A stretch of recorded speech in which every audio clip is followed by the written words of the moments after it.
Pues ayer hablábamos de una manera amplia en este informativo de la reforma laboral. Lo hacíamos con los representantes de los principales sindicatos, tanto UGT como Comisiones Obreras. Y hoy lo vamos a hacer con dos pesos pesados, si me permiten la expresión. Ambos saben lo que es la reforma laboral, saben lo que es un Ministerio de Trabajo, saben lo que es una Secretaría Social y saben lo que es capear el temporal. Hablamos del exsecretario de Estado de Seguridad Social, el señor Octavio Granado. Buenas noches, bienvenido. Buenas noches. Gracias por acompañarnos. Y lo mismo para, ahora mismo, diputado popular en el Congreso, conocido para todos ustedes, el señor Juan Carlos Aparicio. Bienvenido, buenas noches. Buenas noches, Gracias bien por hallados. acompañarnos. Un placer recibirles a los dos, porque estoy seguro que van a aportar muchísimas cosas, pero permítame, señor Granado, los primeros minutos, decirle que hay un puesto libre en Castilla y León, el de secretario regional de su partido, del PSOE, que Óscar López se nos va a Madrid. ¿No le interesa a usted ese puesto? No creo que las cosas estén tan mal. O sea, me imagino que habrá algún voluntario. Me parece que ya hay alguno y además estoy bastante contento con los que hay. Me parece que son buena gente. Pues hay quien dice que usted tiene el perfil adecuado, ¿eh? Bueno, esto del perfil es una cosa muy variable. Yo creo que siempre te buscan un perfil adecuado cuando te quieren hacer un favor, sí. Juan Carlos Aparicio tampoco le interesa ese puesto, ¿no? No, esta mañana he tenido ocasión de hablar con el señor Villarrubia y sí que le he hecho un comentario en el tono de humor que yo creo que también es fundamental a veces tener. Le he dicho, ¿se te está poniendo cara de secretario general o son cosas mías? Y ha sonreído. Yo creo que, en fin, todos deseamos y creo que es importante que la principal fuerza de oposición en este momento, y que sigue siendo la alternativa más clara que puede haber a un gobierno como el actual, pues resuelva sus problemas y en algunos temas coincidamos.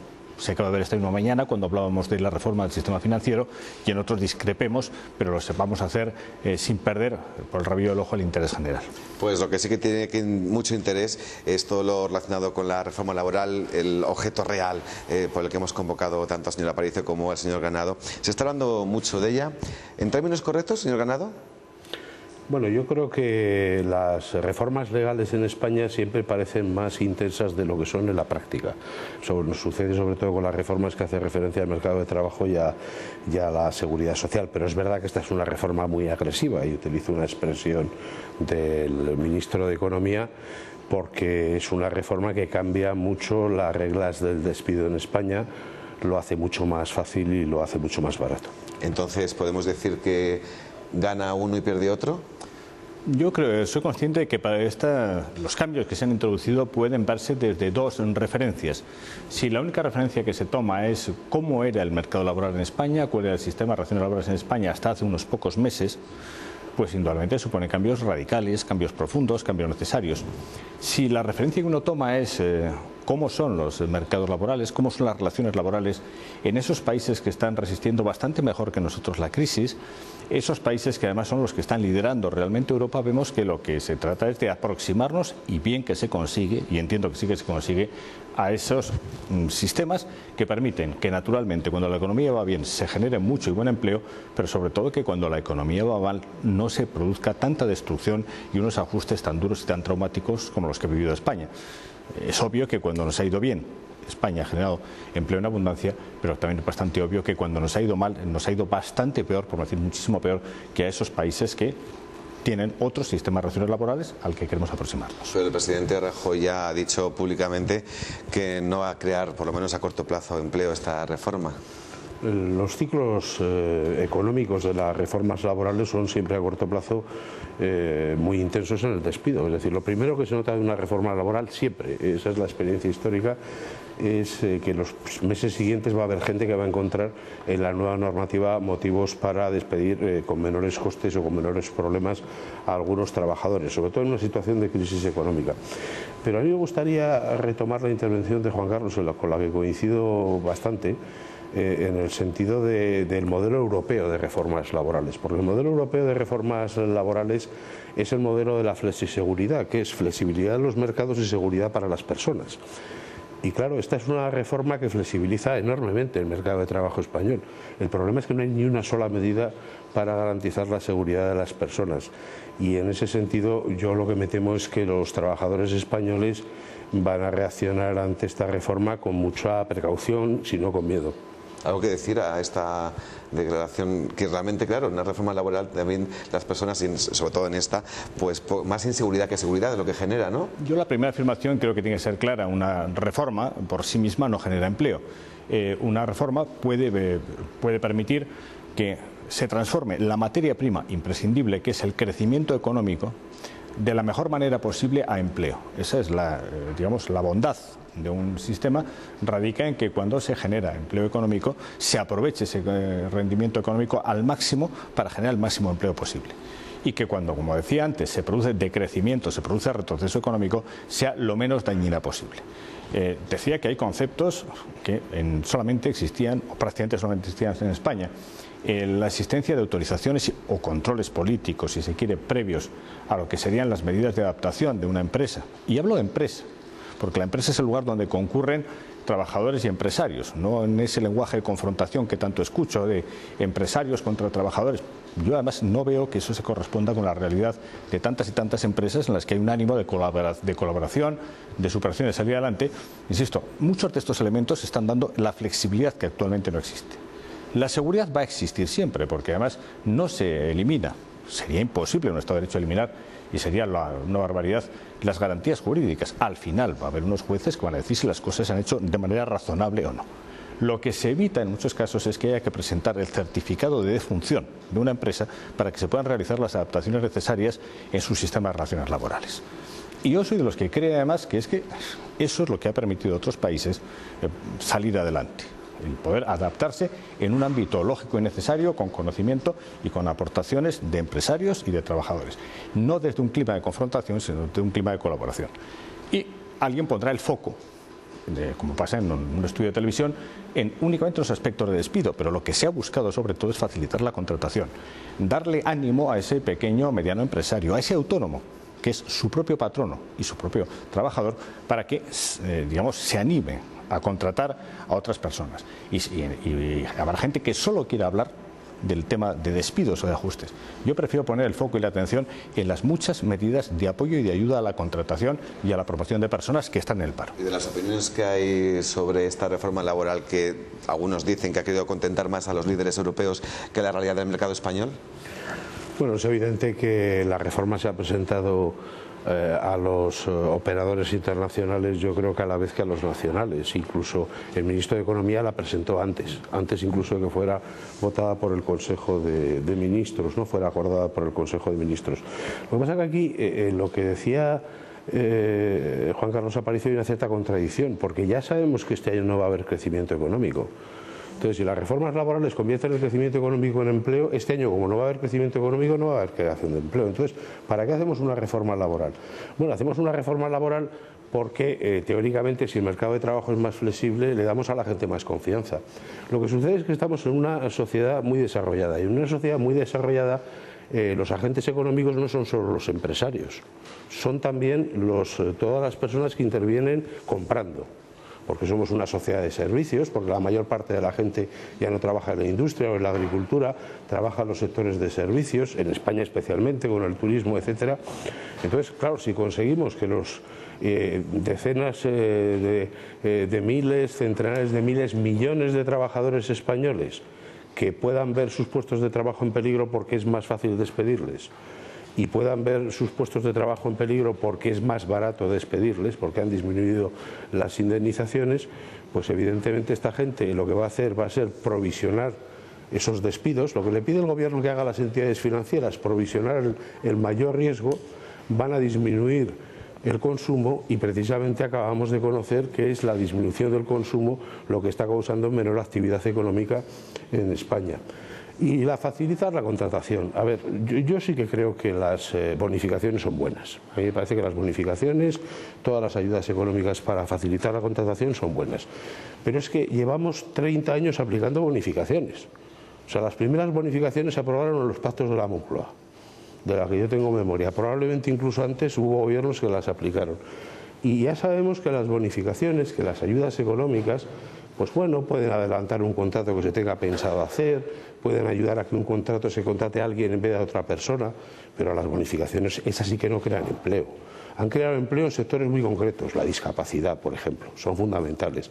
Pero cuando se bonifica a colectivos muy amplios, jóvenes, mujeres, mayores de 45 años, ya sabemos que a veces lo que sucede, hay un magnífico estudio que cuando apareció el secretario de Estado de Seguridad Social hecho por la Tesorería, hablando de cómo hay provincias españolas que utilizaban menos bonificaciones y creaban más empleo y viceversa. Bueno, esto es así. Hablando de bonificaciones, las hay hasta 30 años y luego a partir de 45 años. ¿Qué pasa con la franja 30-45? ¿Lo necesita menos que el resto? Pues sí, cuando uno ve realmente dónde se concentran las grandes bolsas de paro y ve que uno de cada dos jóvenes españoles que quiere y desea trabajar no puede hacerlo, o que ve que ciertamente se expulsan muchas personas del mercado a partir de 45 años que tienen menos oportunidades, eso es lo que te anima y te sugiere a ayudar al que más lo necesita, ese grupo de jóvenes, ese grupo de personas que tienen una edad más difícil. Es que lo necesita todo el mundo prácticamente. Sí, pero a mí me gustaría entrar en una cuestión que ha planteado correctamente Octavio.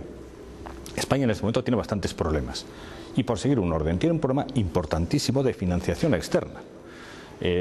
No lo tenía hace 8 años. Hace 8 años no era necesario tener que salir por ahí a pedir dinero, sobre todo con el volumen y la importancia que ahora tenemos que hacerlo.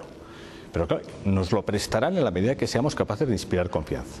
Y lo que nos está pidiendo, no un abstracto, los mercados, sino que nos están pidiendo fondos de pensiones, inversores y tales, que tengamos nuestra casa, digamos, en orden, o por lo menos tan en orden como la tienen otros países. Por eso era muy importante también adoptar medidas que den confianza y que nos permita que nos financien. Usted, si va a pedir, bueno, en este momento yo no sé si le darían, aunque sea usted la persona más solvente de España, no sé si tampoco le darían mucho dinero a ninguna caja ni a ningún banco. Pero hombre, si usted inspira confianza porque ha hecho sus deberes, no va a volver a cometer los errores que sucedieron en el pasado y podemos remitirnos donde usted quiera, pues es sin duda creíble que va a ser más fácil que usted le den crédito. Y ese es uno de los problemas fundamentales. Estamos haciendo reformas porque son buenas y porque son necesarias, o si usted prefiere porque son necesarias y porque son buenas, o porque ha cambiado mucho el discurso. Hace unos años, yo recuerdo el año 2002, teníamos que hacer un discurso difícil. Mire, si no hacemos esta serie de cambios y reformas nos van a suceder estas cosas malas. Yo ahora que sé que a los españoles no hay que decirles qué cosas malas nos podían suceder porque nos han sucedido. Porque lo entiende y lo sabe cualquier persona que nos esté escuchando, que indudablemente sin hacer nada o haciendo lo mismo íbamos a peor. Y estamos un poco en la situación de la persona que va al médico. Si va al médico a los primeros síntomas y a lo mejor con un tratamiento ligero resuelve sus problemas. Lo va aplazando, lo va dejando y al final pues a lo mejor los tratamientos tienen que ser más duros, más enérgicos, más desagradables, pero sigue siendo necesario. Usted ha hablado de los pros de la reforma laboral, lo que le parecía mejor. ¿Me puede enumerar algún contra, algo que usted no habría firmado?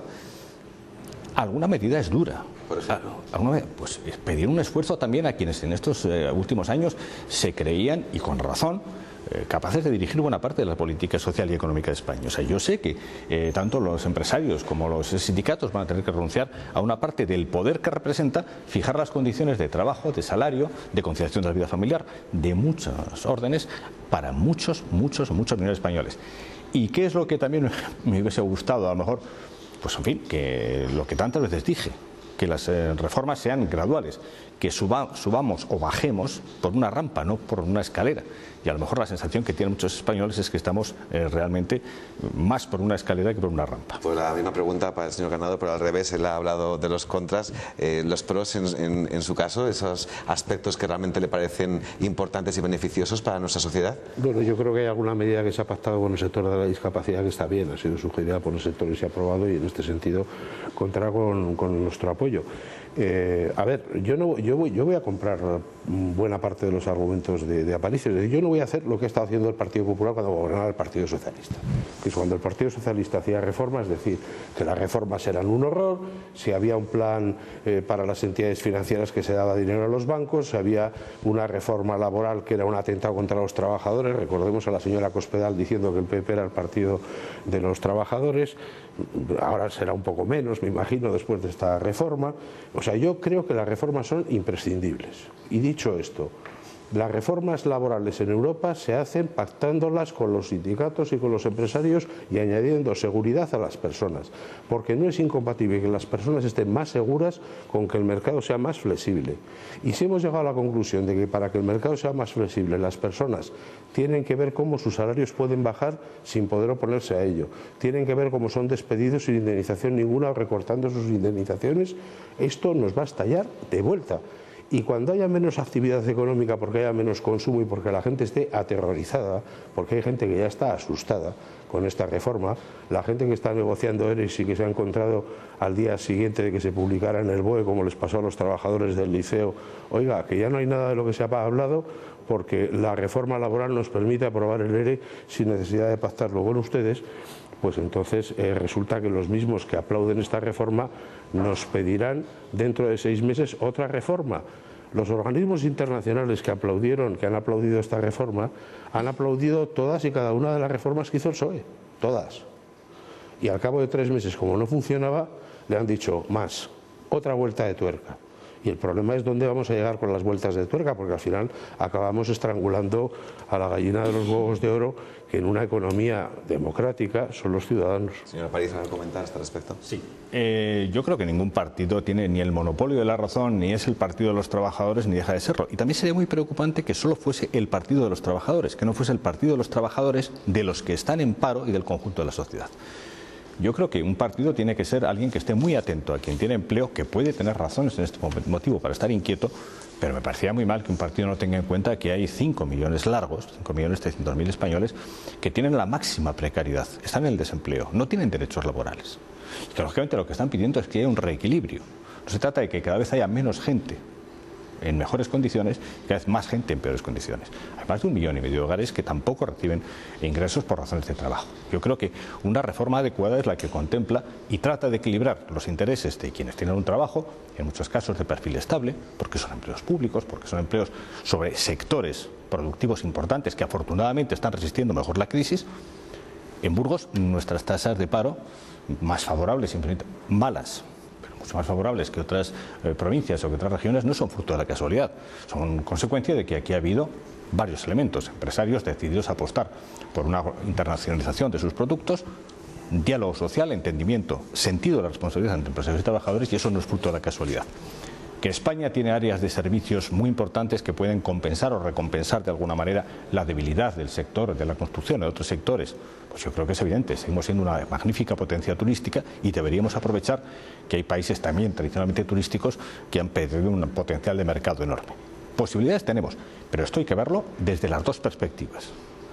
De los que tienen trabajo, de las empresas que siguen funcionando, de las empresas que funcionan bien, pero también desde la perspectiva de que 1 de cada 2 jóvenes menores de 25 años que quiere y puede no tiene trabajo, y también desde la perspectiva, insisto, de los que realmente están fuera del mercado de trabajo y ven muy difícil volver a él. Al margen de los términos de contrato o de despido, ¿piensan ustedes que esta reforma laboral es el inicio de un cambio en la forma de vida del español? Hasta ahora, más de la media, su objeto en la vida era encontrar un trabajo fijo y quedarse en la empresa 40 años hasta la jubilación. ¿Esto tiende a cambiar? ¿Va a cambiar sobremanera? ¿Y esto va a ayudar a que cambie? Yo creo que existe el riesgo de que esta reforma nos sitúe fuera del marco de la legislación laboral europea para situarnos más bien en el marco de una legislación laboral a la americana, o del norte o del sur, porque hay una cosa que no hay que perder de vista. Yo comparto algunas de las cosas que dice Aparicio, ¿no? Pero Juan Carlos, es que la culpa de que haya 5 millones de parados no la tienen los que están trabajando. Y lo que hace esta reforma es echar la culpa del paro a los que están trabajando, porque disminuye las garantías de los que están trabajando para decirles, como usted está trabajando, usted tiene que cobrar menos, usted tiene que ver su puesto de trabajo en peligro, y usted, si es despedido, va a cobrar menos indemnización, porque si no, su hijo no va a encontrar trabajo. Y claro, esto es muy duro, porque el hijo no quiere encontrar el puesto de trabajo de su padre, el hijo lo que quiere es que su padre siga trabajando y trabajar él. Y en este sentido no hay seguridad para los actuales trabajadores. Y pensar que el que haya más trabajo y más actividad económica va a venir de la mano de disminuir los derechos de los trabajadores es un error garrafal. Somos el único país de Europa que hace reformas financieras y laborales y que no tiene presupuesto. Si el gobierno, la única manera que tiene de incentivar la actividad económica, además de la regulación, es movilizando el dinero que le entregamos a los ciudadanos con nuestros impuestos. Y le acaba de pedir la Comisión Europea al Gobierno que haga un presupuesto y no quiere hacer el presupuesto y está constantemente derivando la responsabilidad de la crisis en la reforma financiera en las entidades financieras y con la reforma laboral los trabajadores. Oiga, no. El problema del crédito es un problema que tiene que resolverse solucionando la enorme bolsa del stock inmobiliario de los bancos, y el problema del empleo hay que solucionarlo siendo capaces de flexibilizar con seguridad. Entonces, ¿no se está atajando el problema de raíz? No. Aparicio. Bueno, España podía tener un presupuesto actualizado. Perfectamente lo podía tener, porque la obligación constitucional es presentarlo antes del 1 de octubre y antes del 1 de octubre había un gobierno que pudo haber presentado un presupuesto. Ya lo hizo una persona ahora muy mencionada y muy recordada, como era Felipe González, el año 95. Sabía que no iba a ser aprobado, presentó un cuadro presupuestario, y justificó el adelanto de las elecciones precisamente en la no aprobación. Eso lo podía haber hecho perfectamente el anterior gobierno. Y podía habernos sacado de una situación que, lógicamente, nos recuerda a la Unión Europea cuando nos dice, oiga, que ustedes siguen en una situación de prórroga, que sí que ha hecho el anterior gobierno, pero una prórroga que contempla, por ejemplo, para este año, para el 2012, un crecimiento de la economía española del 2%. Que ojalá se produjese. O sea, sería uno de los grandes milagros que todos aplaudiríamos y que consideraríamos excelente, porque ese es el umbral, ese es el tono en el que se recupera el empleo. Por debajo de un 2% de crecimiento económico es muy difícil, por no decir que es imposible, que en España se cree empleo, salvo que se vaya a sectores de una alta intensidad en creación de empleo. Yo creo que el que no exista un presupuesto, ese recordatorio, lo deberíamos compartir y colegiar. Me pareció ayer muy positiva la entrevista que mantuvieron el señor Rubalcaba y el señor Rajoy, porque bueno, hemos dejado de discutir sobre algunos de los temas que no hacían más que enconarnos y que no dan solución a ningún problema de los que tenemos.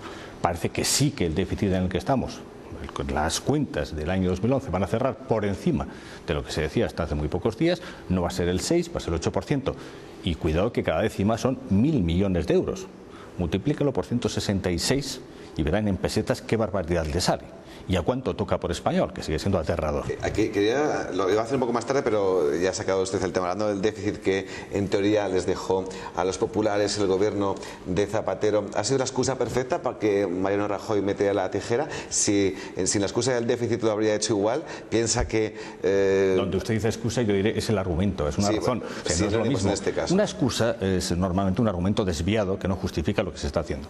Bueno, si uno simplemente con la austeridad, con la adaptación, con la constricción de sus gastos resuelve el problema, pues no tiene que hacer más cosas. Pero si con adelgazar los gastos hasta donde es razonable no llega, pues tendrá que aumentar los ingresos. Y eso es lo que se ha hecho y se puede decir lisa y llanamente, nos entenderá cualquier paisano burgalés que nos esté escuchando. Y además, ¿por qué no han aparecido ninguna declaración del señor Rajoy tan categórica como la que hacen algunos de los periodistas y algunos de los medios? Pues porque no existe, porque en todo momento se dijo, si la realidad económica que nos encontramos es esta, se hará esto. Si no, pues hombre, hay que adoptar medidas más enérgicas. Vuelvo a la imagen que puede entender cualquiera. Ahora, miren, no es lo mismo que usted tenga unos primeros síntomas de una enfermedad que sea realmente grave su estado. No valdrá a lo mejor con una simple medicación, sino que a lo mejor es necesaria una intervención quirúrgica, que es lo que en este momento está sucediendo. Pues nada, que la culpa la tuvieron ustedes porque la realidad económica que nos dejaron fue otra. Pero, si me permites un segundo, yo no voy a los análisis de culpa, eso no resuelve mucho. O sea, si España tiene un problema, podemos dedicar horas y horas a ver quién es el causante del problema. Pero eso no resuelve. Yo creo que lo que hay que ponerse ahora, y digo, después de la reunión habida ayer en Moncloa entre el señor Rubalcaba y el señor Rajoy, que estamos en mejores condiciones que antes que se produjese esa entrevista. Ya ha habido signos de entendimiento. Esta misma mañana yo en el Congreso he votado junto al Grupo Socialista la reforma del sistema financiero. ¿Por qué? Porque son bastantes los cambios necesarios para poder salir adelante. Y nos podemos pasar las horas muertas culpándonos unos a otros de no sé qué burbujas y de no sé qué situaciones. Pero eso no resuelve los problemas. No es nuestra intención, porque además los minutos están contados, señor Ganado. No, me da ganas de pedir a la Comisión Europea que se dirija a Zapatero para que se presente el presupuesto. Es una cosa. La Comisión Europea se ha dirigido al Gobierno de España y lo que le ha dicho es que tiene que presentar el presupuesto antes de las elecciones andaluzas, porque después de las elecciones andaluzas ese presupuesto no va a estar aprobado nunca antes de junio. Y un presupuesto que se aprueba en junio empieza a ejecutarse en septiembre. Y eso no es posible compatibilizarlo con los principios de estabilidad presupuestaria, porque obligas a gastar todo el gasto variable del año en 4 meses y luego obligas a que haya un flujo muy discontinuo en lo que es la curva de gasto en los años siguientes.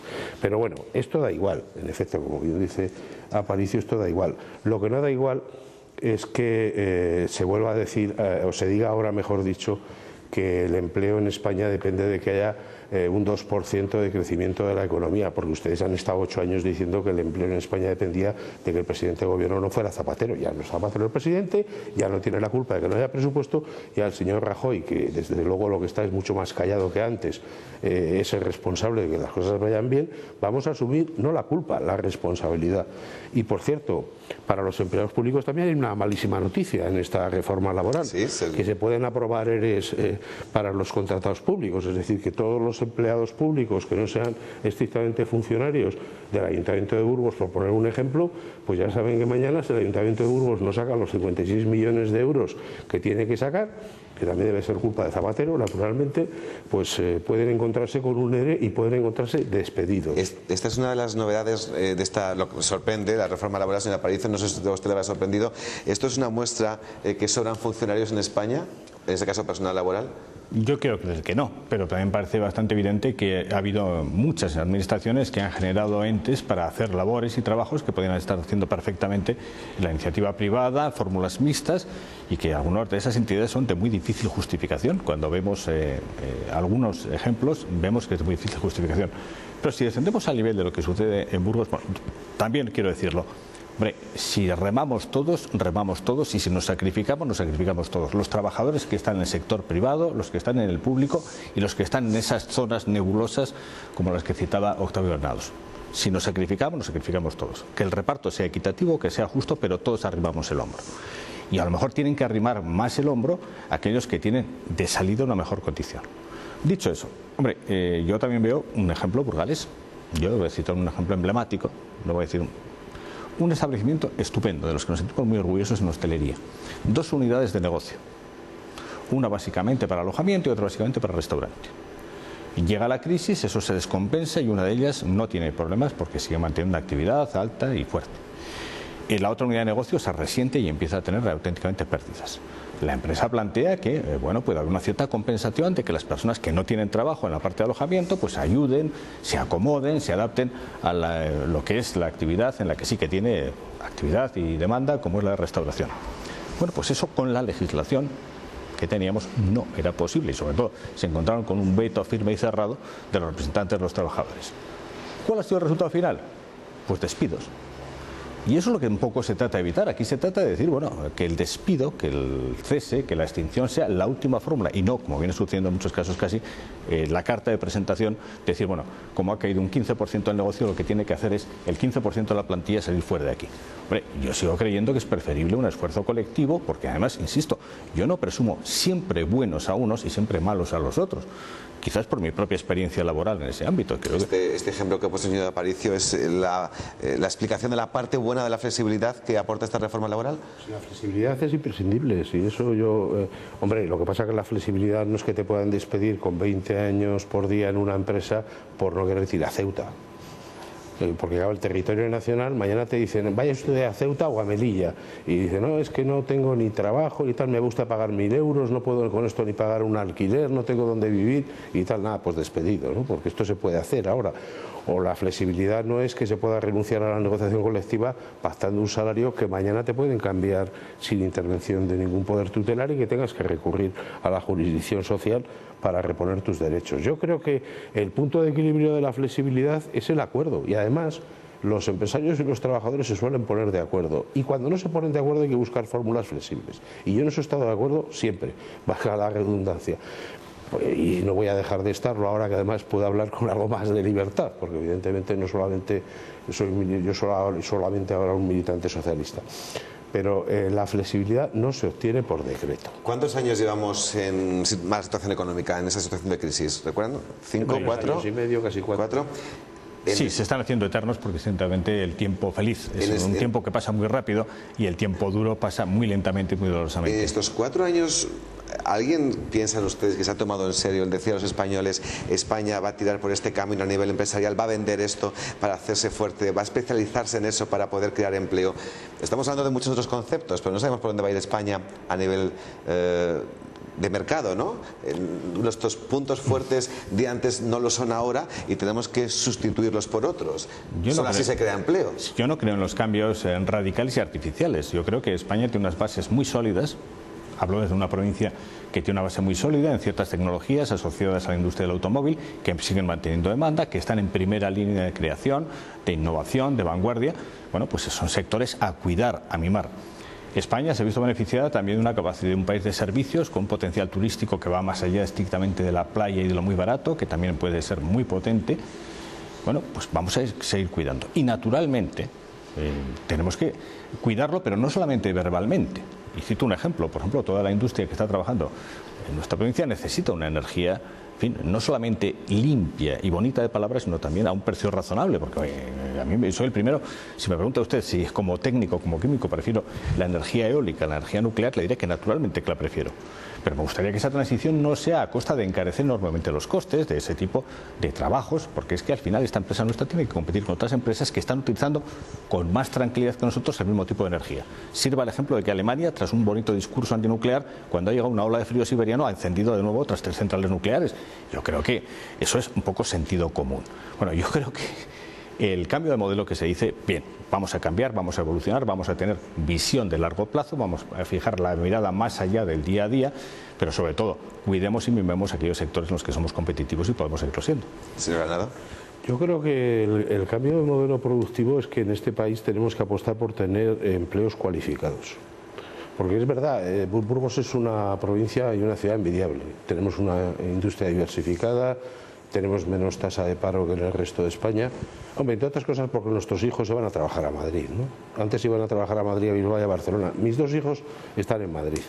Y los hijos de muchos burgaleses que nos estarán escuchando, si hacen una carrera universitaria, tendrán que irse a trabajar a Madrid porque no podrán encontrar trabajo en Burgos. ¿Por qué? Porque no tenemos un parque tecnológico, porque lo hemos fiado todo a los sectores de actividad económica que tenían menos productividad, como es la construcción.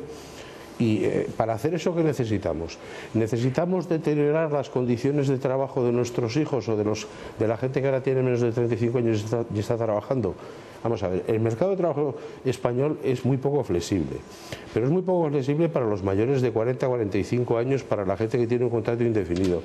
Pero nuestros hijos están trabajando jornadas de 10, de 12, de 14 horas por 1.000 euros. Y el que tenga hijos trabajando con contrato, como becarios, con contratos de formación, con contratos de aprendizaje, etcétera, ya lo sabe. No necesitamos una reforma laboral, lo que necesitamos es apostar por el conocimiento en vez de apostar por el ladrillo. Estamos finalizando, lo único, a ver si ustedes me pueden aclarar, ya saben que ahora con esta reforma se puede desempeñar un puesto de trabajo, a la vez cobrar un 25% de la prestación social, y hay expertos que están planteando dudas porque si un contratado consume el 25% de su paro puede perder el resto, es lo que se está debatiendo ahora. ¿Lo ven posible? ¿Esto se revisará? A mí me parece que es una idea bien intencionada, porque en estos momentos hay gente que necesita sacar un salario con las prestaciones de desempleo y haciendo algún trabajo en negro, pero creo que la solución es pésima. Yo creo que lo que necesitamos en este país es tener rentas de protección social, porque en este país gastamos muchísimo dinero en desempleo, incluso los años muy buenos para la ocupación gastamos mucho en desempleo y gastamos muy poco en la protección social y la protección a la familia. Señora Aparicio. La protección a un parado pasa por 2 líneas, las políticas activas y las políticas pasivas, para que nos entienda cualquier persona que nos escuche. Tiene que haber una garantía de rentas, una persona no puede quedarse de la noche a la mañana sin unos ingresos económicos, pero también tiene que haber unas políticas potentes para que esa persona vuelva cuanto antes al mercado de trabajo, que son las políticas activas. Eso pasa porque no solamente se le da la formación necesaria si su sector ya se ha quedado fuera de lo que es el mercado, pues que tenga una capacidad de readaptación y de vuelta. Y pasa también, en este caso, porque esa persona, pues en fin, en vez de esperar al último día de la prestación de desempleo, pues vea un estímulo en volver cuanto antes. Las estadísticas son demoledoras, las conoce igual que yo el señor Granado. La gente tiende a apurar hasta el último día. ¿Qué es lo que se quiere hacer ahora? Bueno, pues que si un señor está cobrando una prestación, haya una fórmula que beneficie a todos. Y cuando digo a todos es a él, porque hasta un 25% de lo que venía cobrando de prestación lo añade al salario que le va a ofrecer quien le contrata, que un 50% lo reciba el empresario para que no tenga miedo, tanto miedo a contratar y vea que realmente la vida es importante, y el 25% no olvidemos que es de todos, que también permitirá pues que haya mejores políticas activas de formación, de intermediación y de todas las que necesita una persona que pierde su empleo. La reforma que tuvo que hacer usted en el año 2002, en su época de ministro, no tiene nada que ver con esta. Hombre, También en otras era circunstancias. mucho, sin duda ninguna, lo he dicho 1000 veces. Cuando uno conduce un vehículo o cuando uno pilota cosas tan delicadas como es el Ministerio de Trabajo o la Seguridad Social, yo creo que tiene que ser una conducción suave, sin volantazos, sin brusquedades. Y si normalmente va haciendo las cosas de manera gradual, poco a poco, pues no se ve obligado a hacer cambios bruscos o radicales como son los que se produjeron en los últimos meses del anterior gobierno o se están produciendo en este momento, que son cambios de mucho fondo, de mucho calado. ¿Qué hubiese sucedido? No lo sé, sinceramente. Nadie tiene la capacidad de rebobinar o de volver atrás, pero yo estoy seguro que si entonces hubiese entendido y aceptado que iban en la dirección correcta, como creo que sí que iban, pues ahora probablemente hubiese habido menos disgustos. Pues una última cuestión antes de marcharnos. ¿Qué papel van a desempeñar, según su punto de vista, señor Ganado, a partir de ahora los sindicatos? Pues a mí una de las cosas que más me preocupan de esta reforma es que yo creo que uno de los grandes activos del modelo español de crecimiento económico era la baja conflictividad laboral. Y me temo que esto es una apuesta por volver a las relaciones laborales anteriores al Estatuto de los Trabajadores. Porque cuando no se deja a los sindicatos intervenir en la resolución de los problemas, pues al final a los sindicatos se les está forzando. Hombre, yo creo que son tan responsables, tenemos en nuestro país unos sindicatos tan responsables que incluso ni siquiera se dejan invitar a la huelga general por el presidente del gobierno, ¿no? O sea que cuando el presidente del gobierno